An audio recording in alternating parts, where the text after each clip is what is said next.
তুমি তুলতে পারবো না। হ্যাঁ কেটে দিবে। কি চাও ফারিস্তা?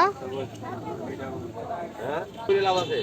এর 20 কেজি আপেলের দাম 20 কেজি একটা কার্টনের দাম হলো 25 টাকা আর এটি হলো 18 কেজি দাম হলো 5052 টাকা। হ্যাঁ ওর মূল আপনাদের কাছে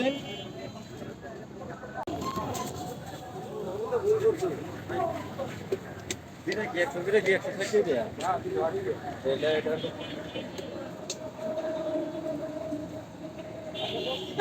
ফারিস্তা কি নিতে আসছো তুমি?